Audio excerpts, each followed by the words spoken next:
see it live? Okay. You see me, she sees me live or the slates? Do you see the slates? Yes. Okay, and they're supposed to be rotating every 15 seconds, so we'll wait 15 seconds or 15 seconds, Steve? Yeah, watch. Okay, I have so it playing here. Well, yes, it's every 15 seconds, and I have it going for. until 3 o'clock. Yeah, well, I have it just past 3 o'clock. Yes, but I can cut out Did when it you just guys. rotate? Yeah, it just rotated. Okay, you see the. Okay, got it. It just rotated. Yeah. Let's test this young man. He needs the music needs to go in. He's going to be singing 2 songs. I don't know where his music is. It's in your iPod. Okay, just put on. If that's too complicated, I have to make sure everything can you is do set it up without when I hit music? record. Okay, that's record. That's record. Yeah. Okay, once we're ready to go at 3, so 10 minutes to 3, I want to hit record on these bad boys. Everything. It's 42. Okay. Okay, it means. Steven, did you still have a question? Yep, we got it. No, we got it. Hit record. Yep, hit record there. How you doing? Great to see you. And it's hour and a half, right? I don't think so, but let's buy it further. So we're recording Is there any chance you guys have an XLR output I could plug into? Do what? An XLR output that I could plug into? From the sound system? Yeah. I mean, I'm recording on our one. No, well, I didn't realize it was almost time. We're transmitting sound. That's fine. Are you transmitting sound?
To the Las Vegas Center for Spiritual Living and Unity Las Vegas, we are so pleased to have you here. Thank you for coming out on a rainy Sunday afternoon. We appreciate you being here. We are here to welcome this beautiful soul who is doing so much good and has always done so much good. She is an author. She is a political activist. She stands for the good, always. Those that are struggling. I'll just say struggling. And she speaks to that. Now, as ministers and spiritual coaches and whatever we're calling ourselves these days, we cannot endorse.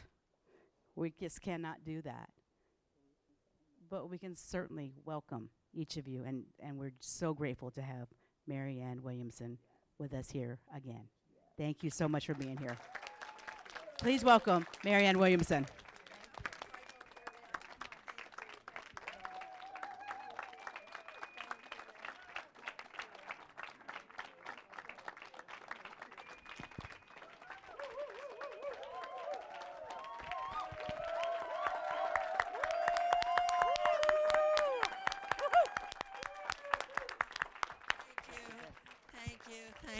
Thank you.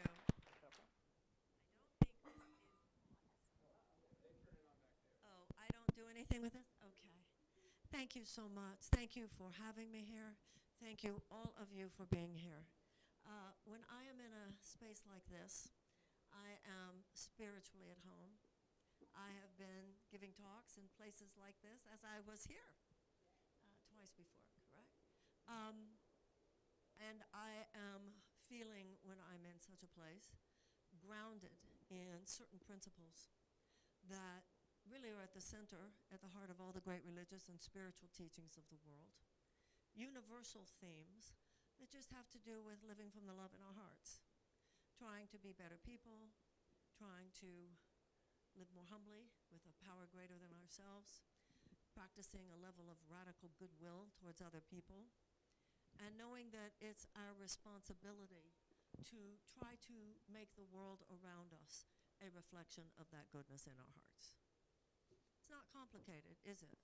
That's not to always say it's easy. We all know that. It's not always easy to try to live from love, to own it when we didn't, to atone for our mistakes, to make amends, try to clean it up, to have mercy on ourselves when we fell short, and to have mercy on others when they do. When we try to live that way, it's a full-time job. And notice that it's also not about monitoring how well other people are doing. It's about keeping our eye on ourselves and our own journey through life. Now, I ran for president before, and I'm running for president now, because I believe that those principles apply to the journey of a country as much as they apply to the journey of an individual. Because all that a country is a group of individuals. All that a country is a collection of people. And the same issues apply to how a nation moves through the world as apply to how a person moves through the world. When we at least try to be good people, not that we're going to always make it, but we're going to try, and we see that it's our responsibility to try, and we realize that nothing is more important than that we do, our life works better. And you come to a point where you're not trying to live a better, more ethical, more loving life because you feel you should. You come to that place because you've suffered enough the consequences of not having done so. And so for our country as well, we're not having a conversation about America always getting it right, but we're talking about the fact that, and those of you who are around my age, tell me if I'm wrong. It seems to me I grew up in an America, not where we always got it right, but where there seemed to be a consensus that we were supposed to. That we were supposed to try, that we were supposed to be good, that people were supposed to be treated well. We knew nobody was ignorant of our terrible mistakes then any more than they are now. But it seems to me there was a time when there was more of a sense of public healthy shame. Some of you who are old enough remember the Vietnam War. And during the Vietnam War, there was something called the My Lai Massacre. And it was where these villagers got massacred by Americans. The whole country stood in shame. Appropriate shame, healthy shame. Today, so much has been normalized that is everything we were brought up not to be. Everything that our parents told us, don't you be like that. We still know, well, we'd better try to be good as individuals. But when it comes to our collective behavior, it seems like we have lost any sense of public conversation about the moral good. Now, some people, when they talk about the moral good in the public conversation, are talking about issues of personal morality. And many of us politically feel like, hey, that's not the government's business. But it used to be that there were also issues of public morality. Letting children go hungry in one of the richest countries in the world, that's a moral issue. The fact that 39% of Americans have to skip meals regularly to pay their rent, that's a moral issue. Invading a country that never did anything to you is a moral issue. And yet what has happened is that we don't go deep. We don't go deep collectively anymore. We go deep personally, and we go deep talking about our own issues. I mean, I think, excuse me here, guys, for a moment, I'm sorry. There are people in this room, we could take any two of you who had never even met before and say, okay, you're going to go out for coffee when we leave here. And I would be willing to bet that within 45 minutes, it's absolutely clear which of you, if or both of you, goes to therapy, what toxic relationships might be very difficult in your life at the moment, what boundaries you absolutely have to set. And that's kind of what I like about the Americans. We get very real, very fast, very upfront, very direct, and in your face. That's an upside of the American character, in my mind. But when it comes to our collective conversations, we've been trained. Keep it shallow now. Keep it stupid now. Farm out your best thinking. Farm it out to, you know, those people, those experts, because they know what they're doing. So if you have anything like, wow, it feels crazy to me, but it's almost like, well, it must just be me. I remember reading an article about myself, my career years ago, that I feel applies as much to what I'm doing now. In this article, it said, Marianne Williamson isn't saying anything everybody isn't saying. She's just saying it when the mic is on. I feel this campaign is saying what everybody's saying, but which we're sort of supposed to believe, well, maybe it's just me who thinks that that sounds like, really? Like, are you sure we're supposed to do that? You know, it's not Nevada. Where is the Senator Gabby Gifford's husband? That's Arizona. I heard him tell a story once, because of course, as we all know, he was an astronaut. And he was asked to be on a committee that was investigating that horrible Challenger disaster. And if you remember, those of you who are old enough remember that there was a problem with the O-rings. You remember? And he was telling the story about how when they did the study, you know, what they did, you know, in the aftermath, finding out what happened, they found that all these people in lower level positions at NASA were thinking, isn't there something, isn't that like not good with the O-rings? But the people above them were not mentioning it, right? And so they all thought, well, I guess that was just me, and it must just be me. They must know what they're doing. So I'm going to repeat that. They must know what they're doing led to disaster. Now, the reason the senator told the story was that when his wife was shot, and we all remember that, he was called, ran to the hospital, they took him to the hospital, and he met with the greatest brain surgeons. There was a bullet, and they had to figure out what to do. And he was the one who had to make the decision. We can go this way or we can go that way. And there were all these medical students in the room. And he said, I had learned, and I said to the medical students, what would you do? He said, I didn't want to hear from the people who had been doing it for years. I had heard what they had to say, but I wanted to know, what would someone with a fresh eye have to say? And I feel like we're a little bit in that situation in America today. Something has gotten off center, and the people that we are expecting to course correct are the ones who have been in charge of the divergence from the better angels of our nature to begin with. It's not personal.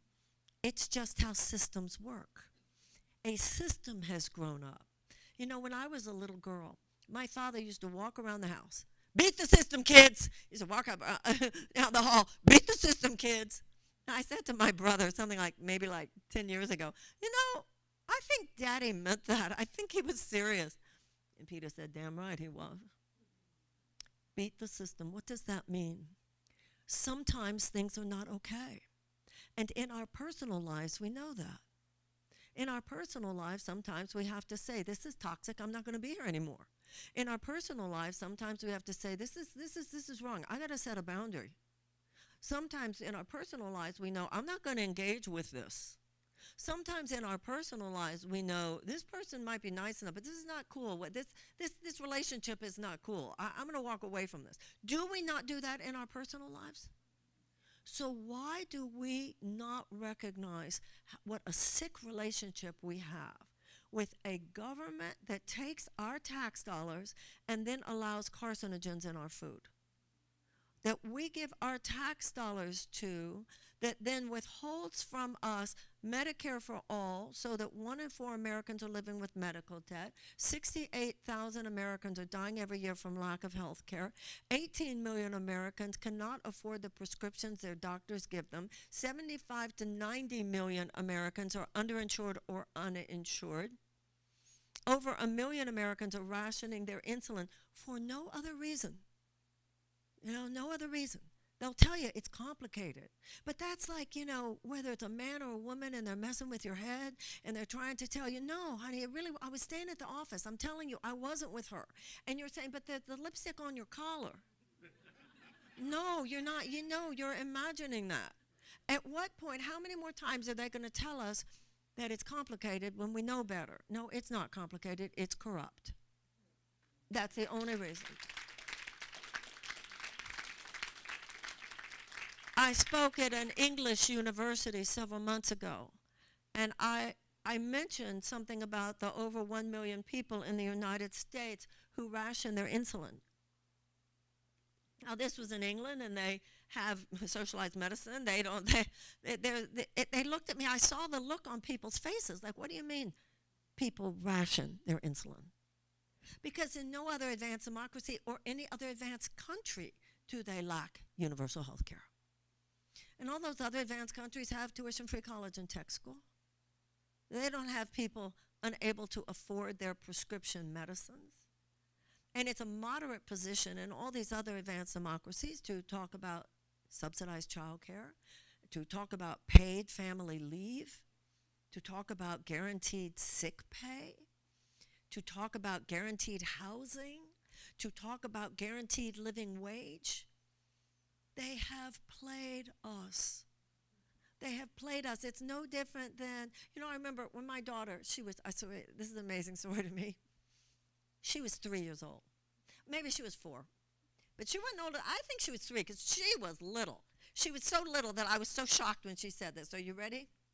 I had been dating a man, and I really liked him. And we had broken up. And he had come back over to the house one day. And she was 3 or 4 years old. And he went into her bedroom and was playing with her. And I was thinking, oh, he might be coming back because he's playing with her. So he had left. She came into my bathroom. I was getting dressed, and I said, well, Emmy, did you and David have a good time? You know, because I'm trying to get my 3-year-old to give me information, right? Do you have a good time?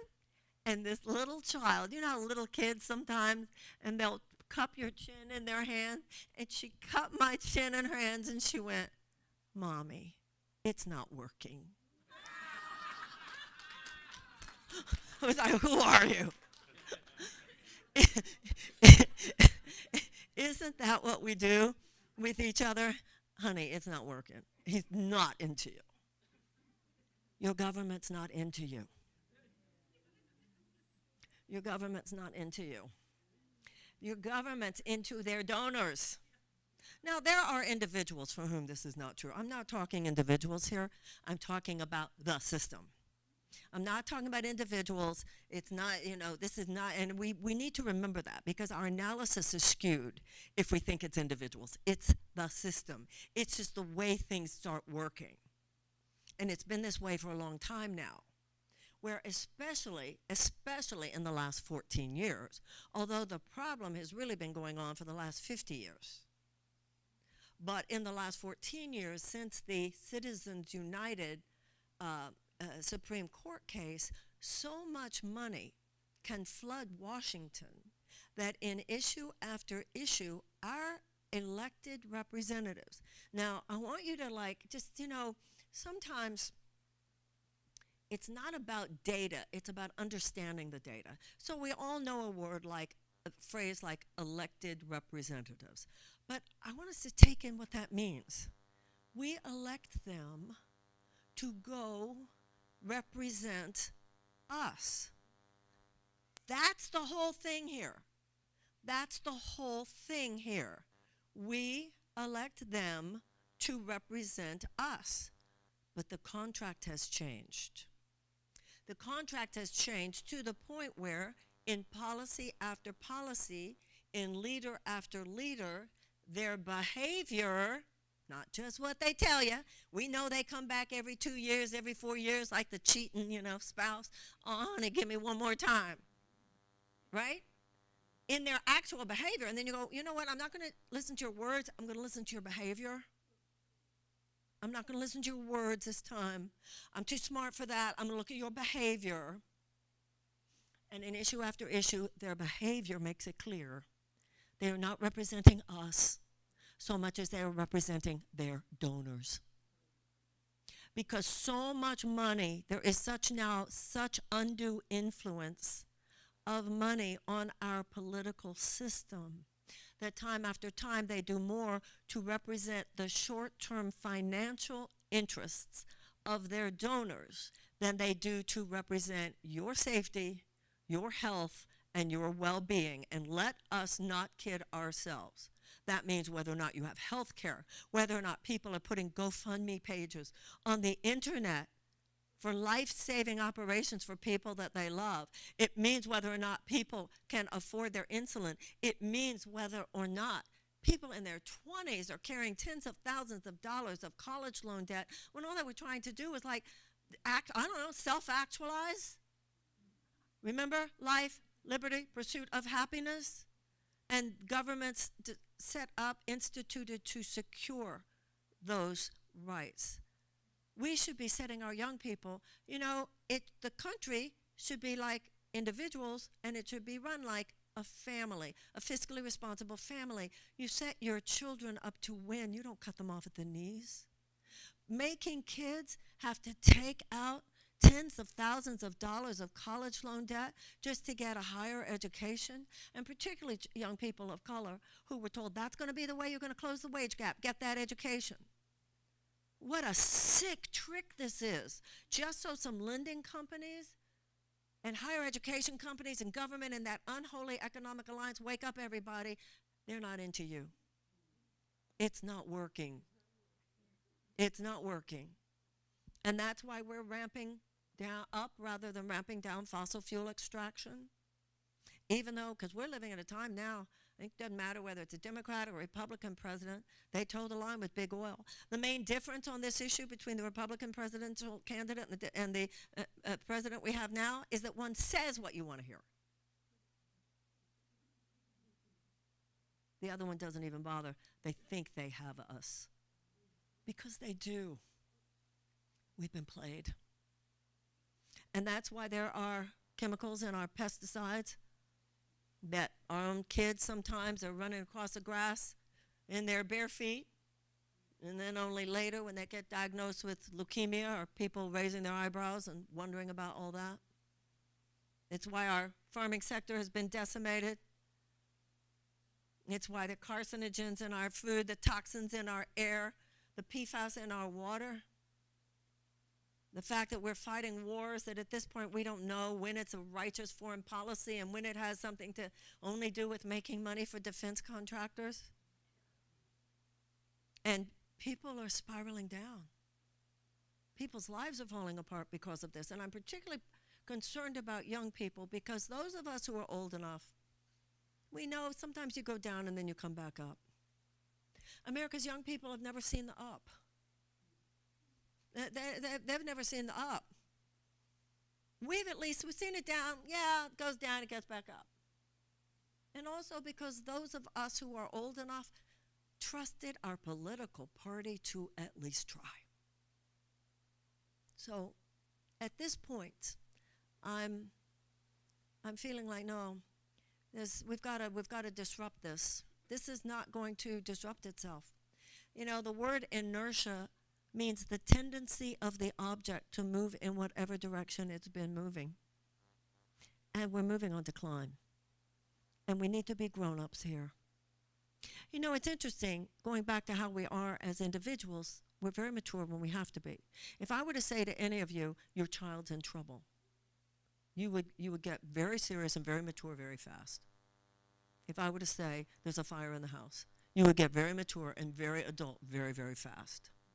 But collectively, we're glazing our eyes here. We're allowing ourselves to go numb.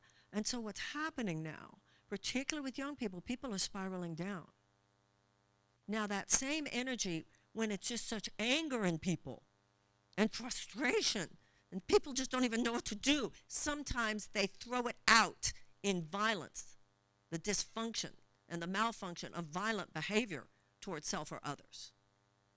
Others, depending on their temperament, it's the same energy. But instead of going out, it goes in. Depression. Depression, anxiety, sometimes even suicide. The diseases and the deaths of despair.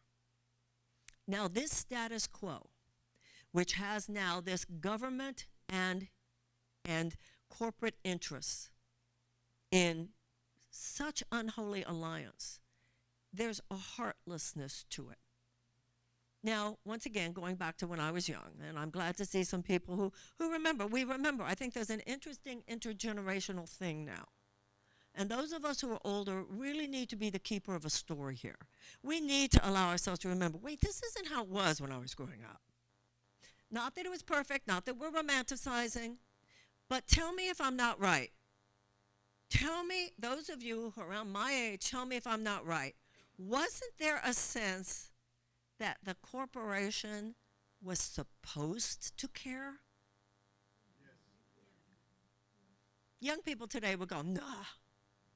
Young people today wouldn't even believe me when I tell them that in the 1970s, the average American couple could afford a house. And the average American couple could afford a car. And the average American couple could afford a yearly vacation. And the average American couple could afford for one parent to stay home if they wanted to help raise the kids. And that couple could send their kids to college. And one salary, the one parent who worked, could support a family of 4. Now, you know what that was called? That was called a thriving middle class. We don't have that now. Young people hear that and they feel that we're talking about some fairy tale or something, because the middle class has collapsed. And it's collapsed because of a $50 trillion transfer of wealth from the bottom 90% to the top 1%. Now, if this was your personal life, and I was your therapist, I was your counselor, I was your friend, we would talk about that sociopath you've been dating. And we would expect you to have an adult understanding. This person is running games that are not good for you, and you need to get out of this. And you would understand it. Well, that's what's happening for us collectively. A sociopath is someone who has no remorse. They have no regret. They have no sense of moral or ethical responsibility to someone. And we know when you encounter a person like that, you disengage and go away. But you have the power to make that decision. So starting back in the 80s, some people say it actually started in the 70s. Once again, we don't have to personalize it, we just have to describe it. We bought into this economic paradigm. It was a big PR ruse. It was a big PR ruse. And that somehow we were going to change things and it was going to be really good for everybody. It was called trickle-down economics, remember? And what was going to happen is that instead of the corporation having the responsibility to care about all the stakeholders, that means, yes, the stockholders, yes, the CEO, but also the workers and also the community, also the environment, right? Instead, this theory, which had actually, there's a lot you can read about it was actually made up by a man named James Buchanan, an economist, whose theory was that in order to protect the primacy of property rights, you had to put democracy in chains. Now, we're going to talk about that primacy of property rights thing, but just put that to the side for a moment. It was the idea that all that the corporation owed was financial responsibility to the to the stockholders. And even if that was at the expense of the other stakeholders. Just do everything you can do to make the stockholder value higher, even if that meant that was at the stake of at the expense of the workers, at the expense of the environment, at the expense of the community, and so forth. And the idea that they sold, and they had this really charming, great actor to sell it to us, was it's going to be so good because a few people, yes, are going to make a lot of money, but it's so great because they're going to be job creators. Remember? They're the job creators. And then, because they're the job creators, all that money is going to trickle down and lift all boats. Well, wake up, everybody. Wake up, wake up. It didn't lift all boats, okay? It kicked millions of people off the boats they were already on. And it left millions of people even in that ocean without a life vest. Because their job model was never job creation. Their job model was their business model was job elimination and worker exploitation and union demonization and slashing tax.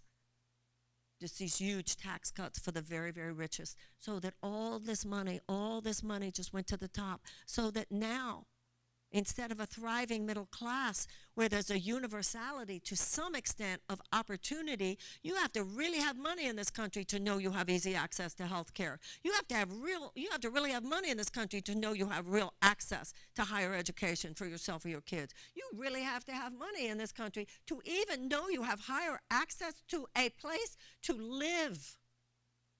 This is not going to get any better. This is now the system. It's now baked into the cake. It's now baked into the cake. And the political party, which is my political party, which traditionally stood unequivocally for the advocacy for the working people of the United States, they do what they can to make it better for people within this unjust system. It's to say to you, I'm really sorry it's so hard. We'll try to give you a little something. So that the Republicans only throw you crumbs, the Democrats throw you cookies. You can't live on cookies either. According to the Declaration of Independence and the Constitution of the United States, you're an American. You have the right to feast.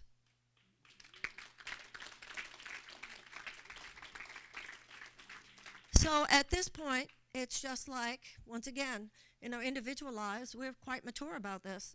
None of us are happy that we're mature about it, but we are. People do drugs too much. People drink too much. And sometimes, most of us in this room have either received a phone call or even made the phone call where somebody said, "Did you see her at the party the other night? Did you see her drive away with those kids? Did you see him fall down the stairs?"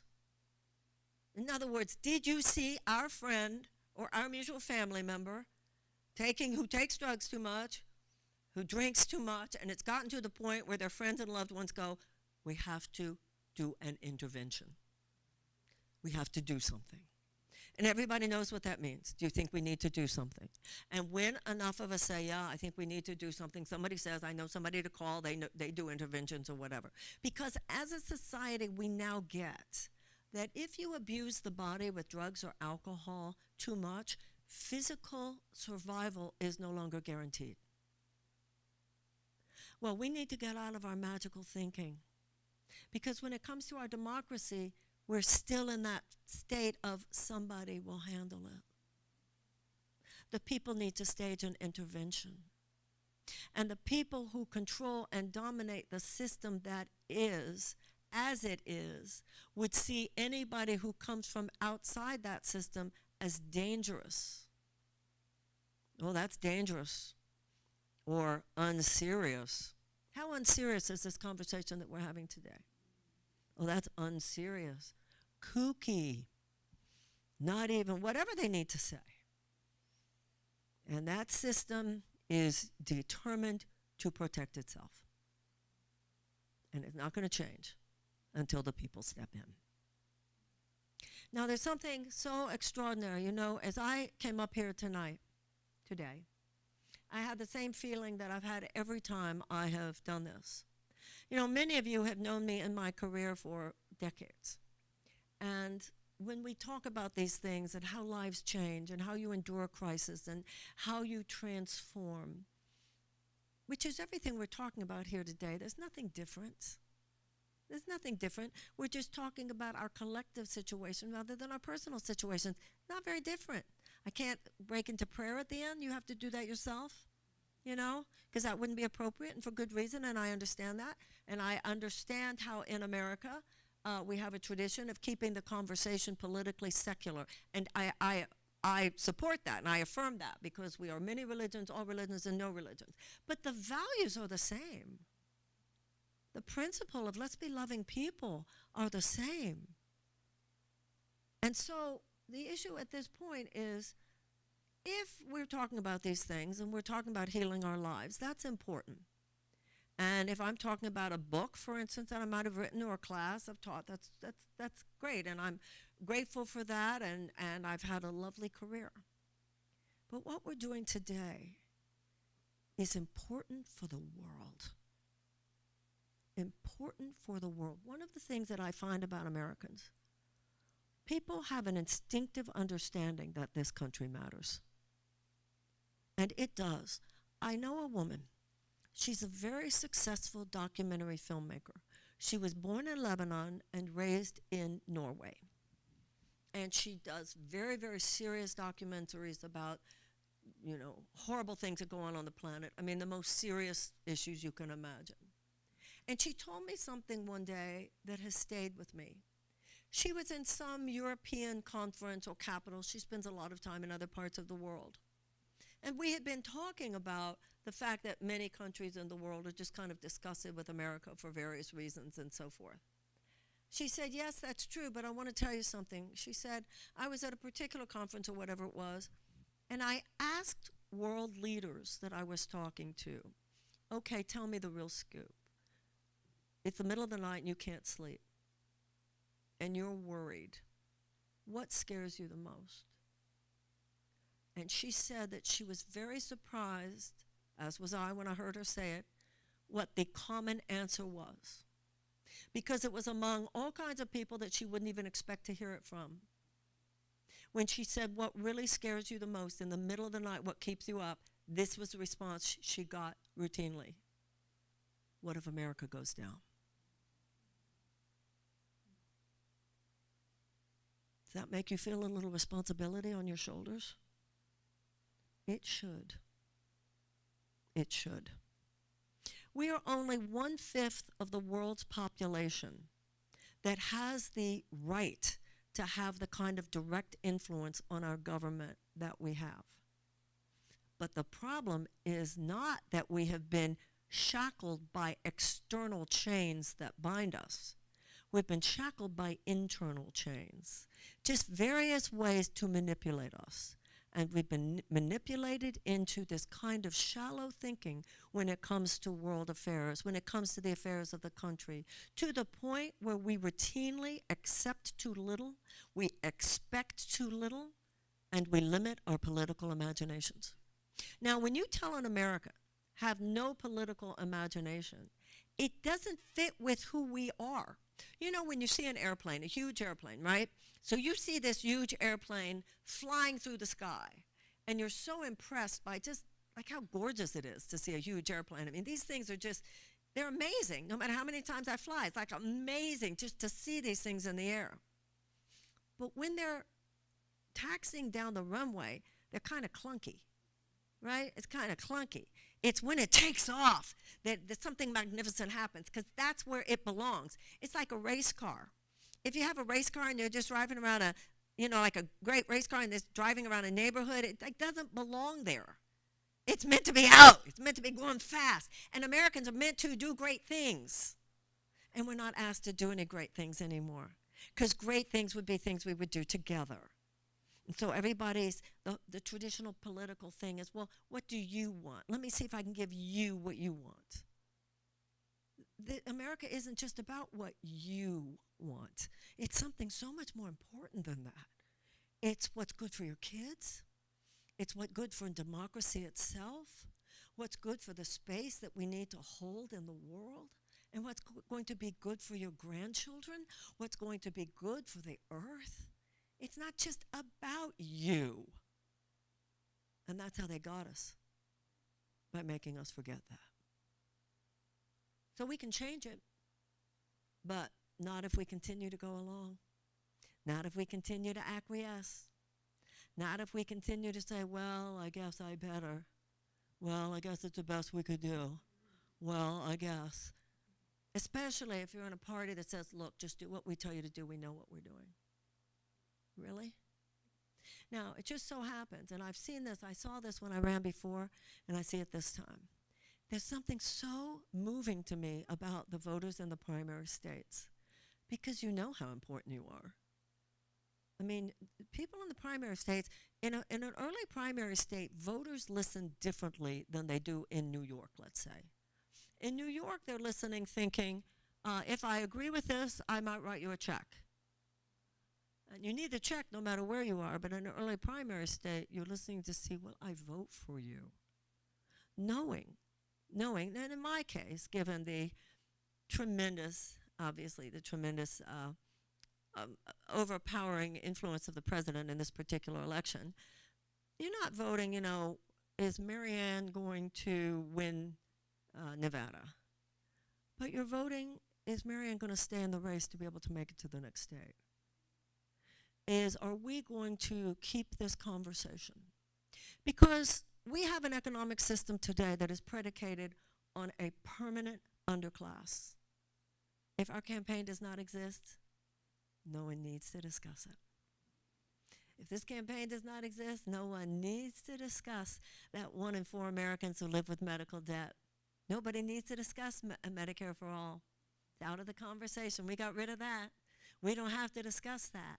We don't have to discuss tuition-free college and tech school. We don't have to discuss paid family leave. We don't have to discuss the fact that a majority of Americans are living paycheck to paycheck. We don't have to discuss whether the fact that the majority of Americans could not absorb a $500 unexpected expenditure. We will have no one questioning, no one even questioning. Can someone, excuse me, about these airstrikes, the 85 airstrikes the other day, I just thought maybe we could just talk about it.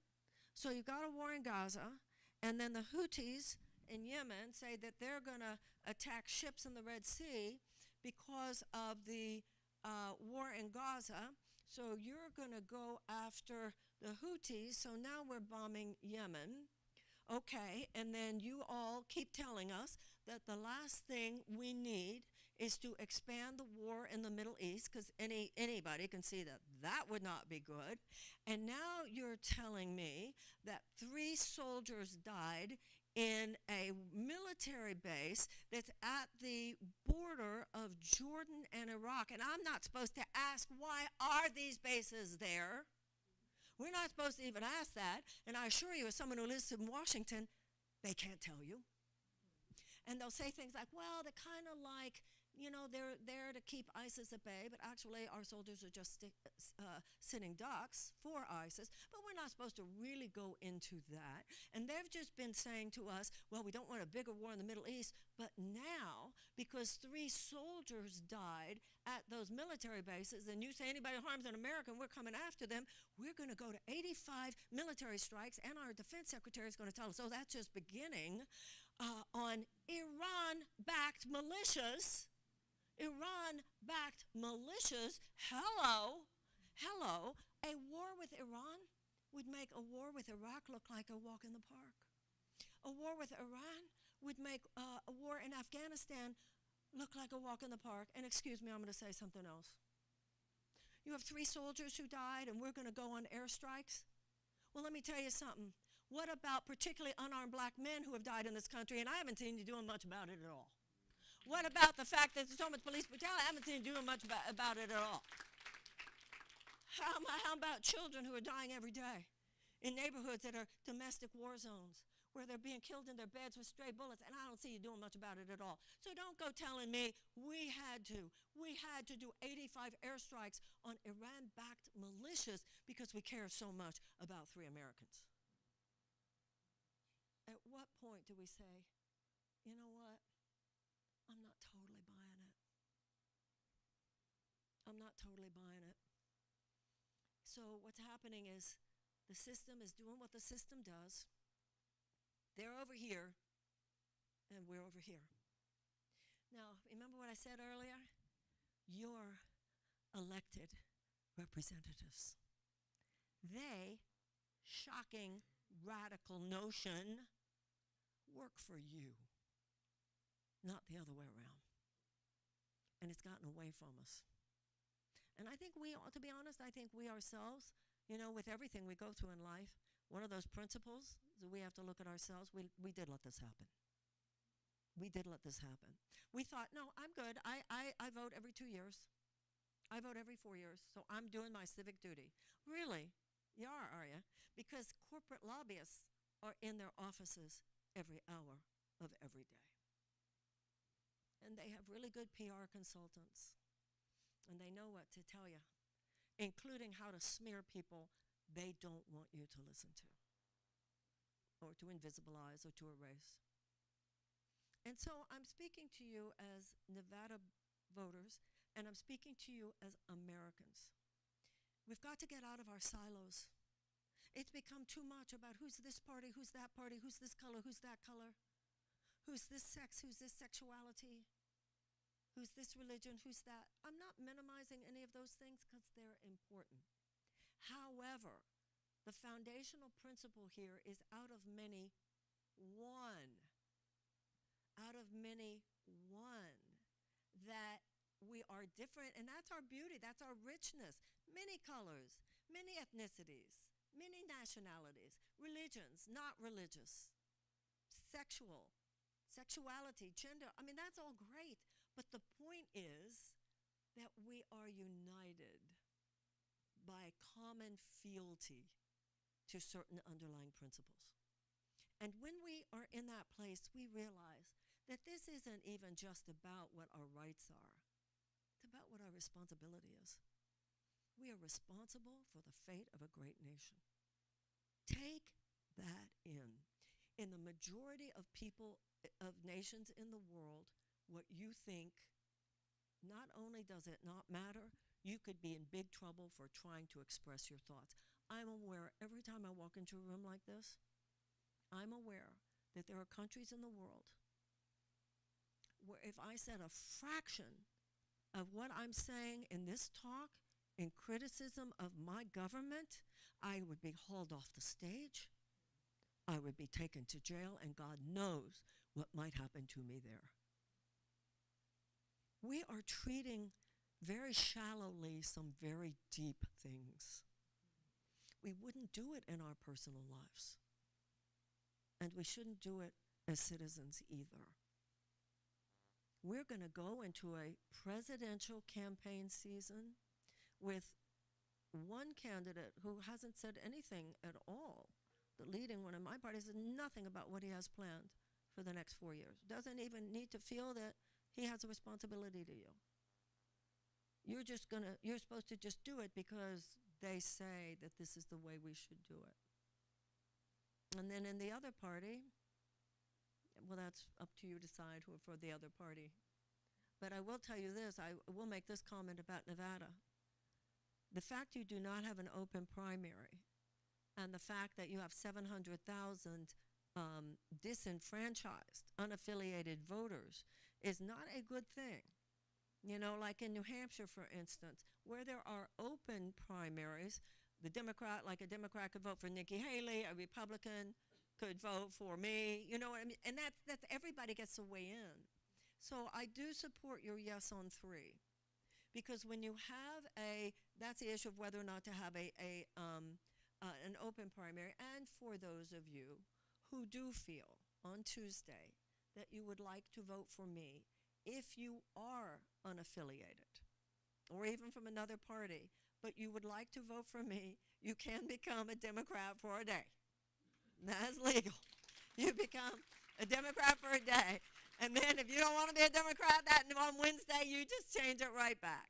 There's nothing wrong with that. There's nothing illegal or uncool or against the rules with that. But weigh in. Weigh in. If you look at my website, if you hear me today and you go, actually, that's not the way I think America should go, then I honor that.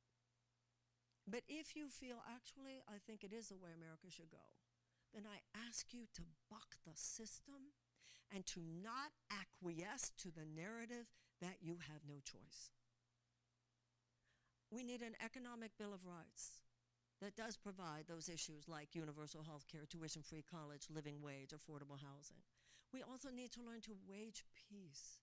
Donald Rumsfeld, he was the defense secretary under George Bush, said, we have to learn to wage peace. President Roosevelt, Franklin Roosevelt said, we must do more than end war. We need to end the beginnings of all wars.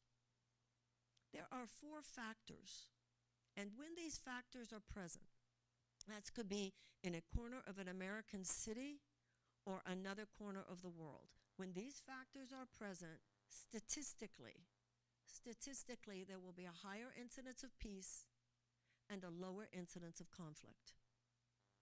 And those factors are, number 1, greater economic opportunities for women, greater educational opportunities for children, a reduction of violence against women, and an amelioration of unnecessary human despair. We need to play peace games as well as war games. We need to have a peace academy as well as a military academy.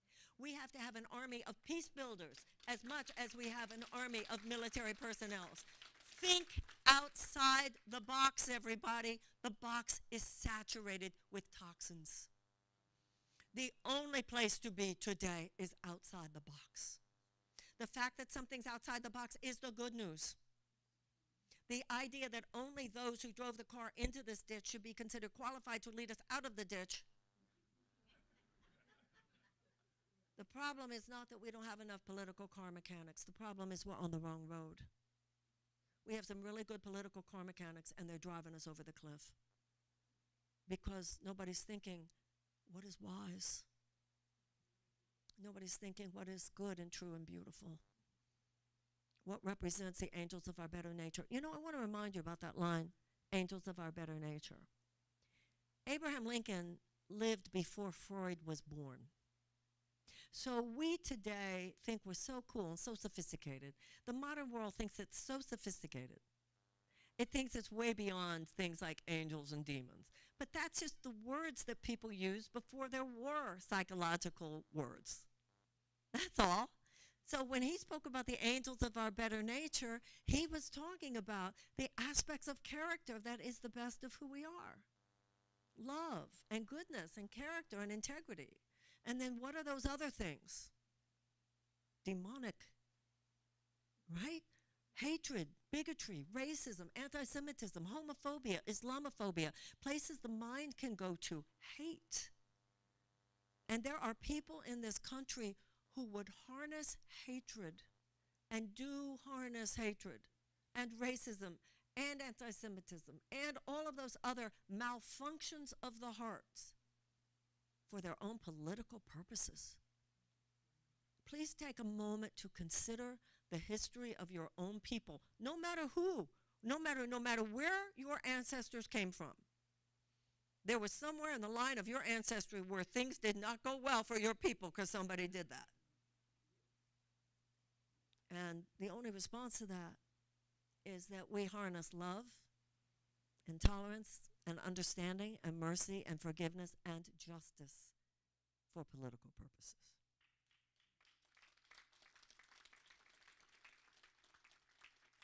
You know, Martin Luther King, who had gone to India to study Mahatma Gandhi's principles that he articulated of political nonviolence, and then he brought those principles back to the United States for application to the civil rights movement in the 1960s.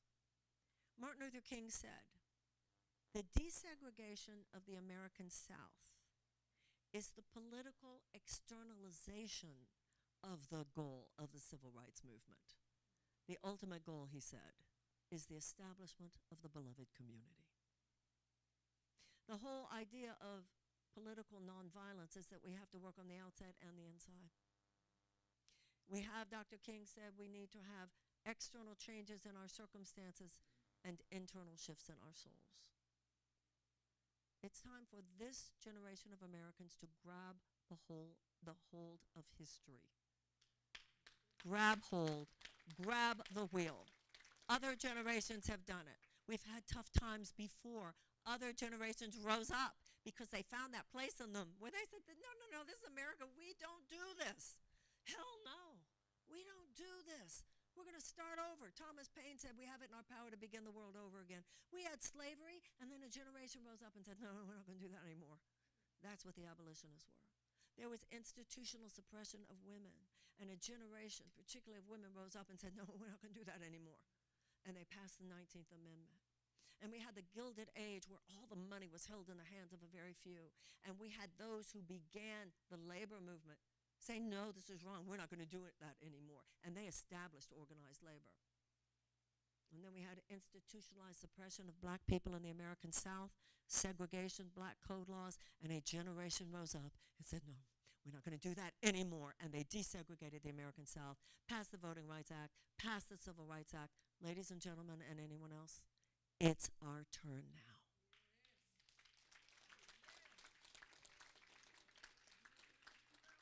We don't have to do it the way it's been done. We can have all of those issues that I talked about. We can make an economic U-turn. We do not have an economic system by which policy after policy after policy makes it easier for those who already have money to make more money and harder for everyone else to get by. A woman I had lunch with today put it very well. She said, I don't mind that people have privilege. I just have a problem. There was a black woman, too, which was very interesting, the context that she was speaking from. She said, I don't have a problem that some people have privilege. I have a problem with the fact that everybody else is unprivileged. Everybody in America should be privileged. It should be a privilege to live here. And right now, too few people have a shot at the blessings of democracy. And that is what Franklin Roosevelt said is the real antidote to fascism. He said, we will not have to worry about a fascist takeover in this country as long as democracy delivers on its promises. I know that the fascists are at the door, but you know what? They should never have gotten that close. And they wouldn't have gotten that close if we had universal health care and we had tuition-free college and we didn't have so many burdens that are these invisible chains around too many people in this country. Children are born with infinite God-given potential. And it's our job to do everything possible to create a world in which, if they're willing to work for it, whoever they are, they can have it. That is the point. That is the profundity of all this. That all men are created equal. That all men have inalienable rights of life, liberty, and the pursuit of happiness. That all men, and that governments are instituted to secure those rights, and if government is not doing its job, it is the right of the people to alter it, and this is one of those times.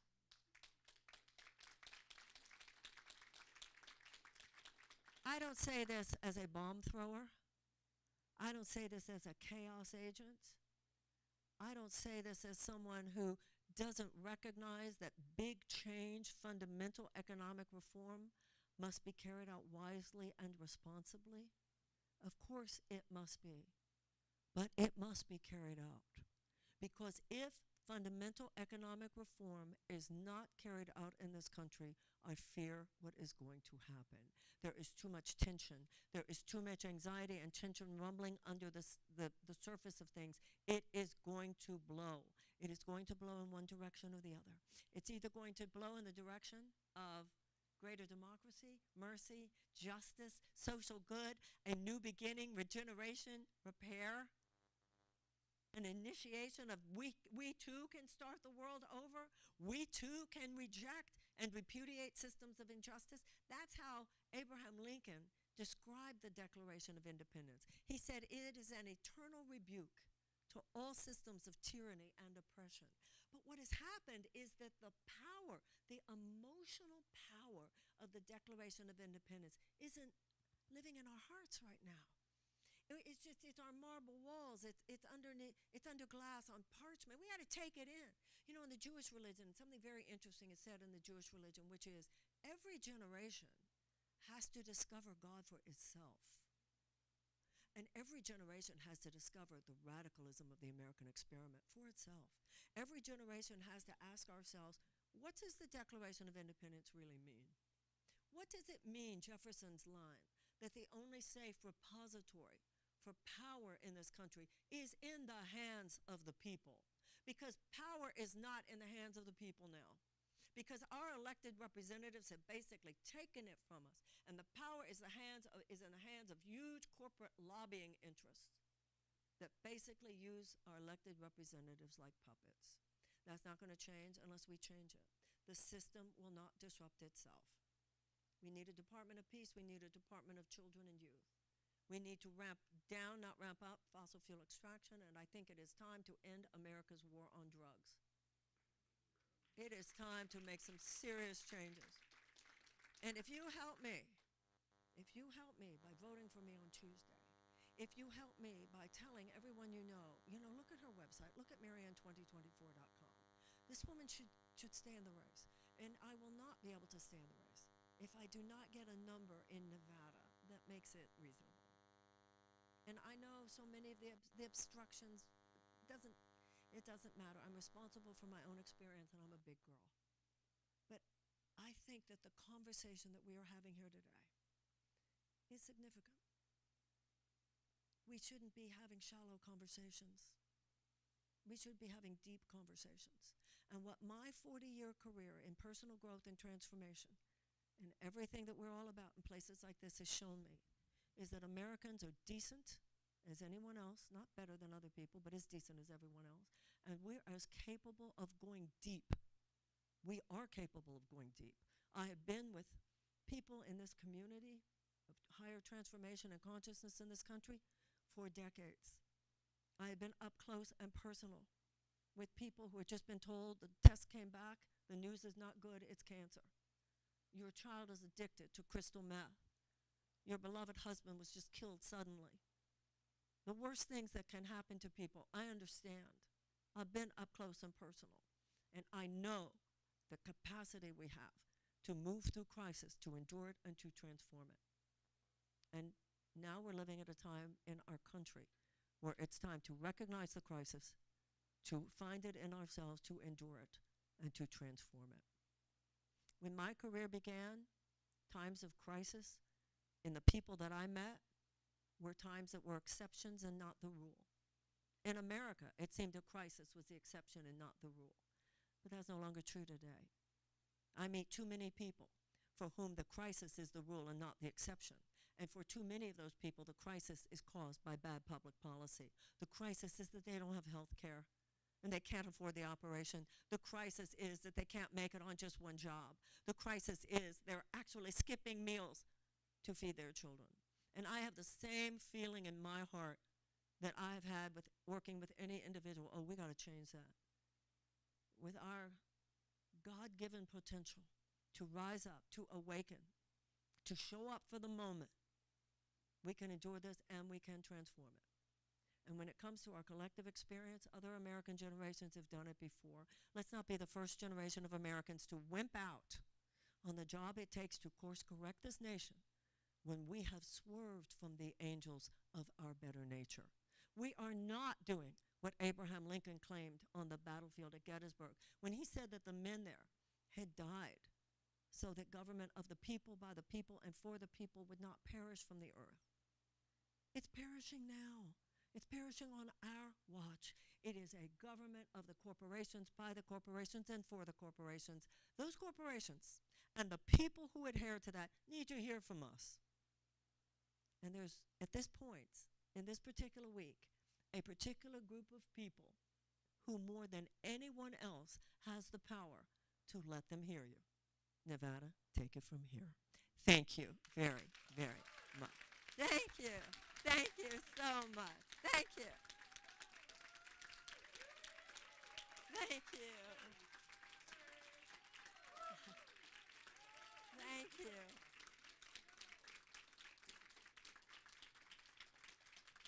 Thank you. Thank you. Thank you. Thank you. Thank you. Thank you. If it's all right with you, we can answer questions and talk about anything you might like to talk about. Lisa, you have a microphone on you? Okay. Yes. No.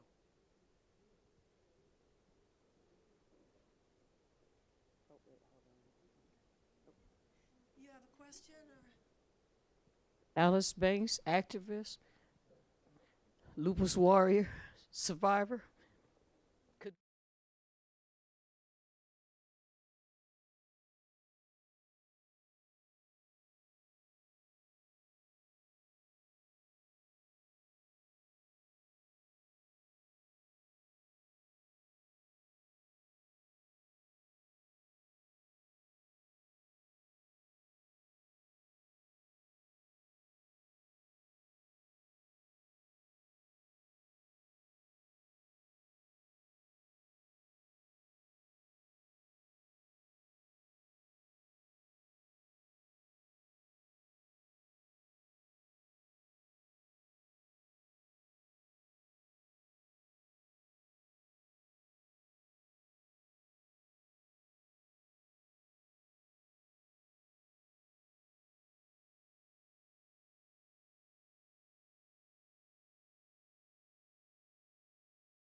said, you will not solve the problems of the world from the level of thinking we were at when we created them, okay? So the 20th century mindset is very Newtonian, mechanistic, the world is a machine. If something's wrong, you just tweak a piece of the machine. Build a wall, have a surveillance system, whatever it is, the different things we're going to do on the outside. It's all about the externals, all about the symptoms, not about root cause. 21st century is much more holistic and whole person. We talk about root causes and not just symptoms. So we have to go all the way back.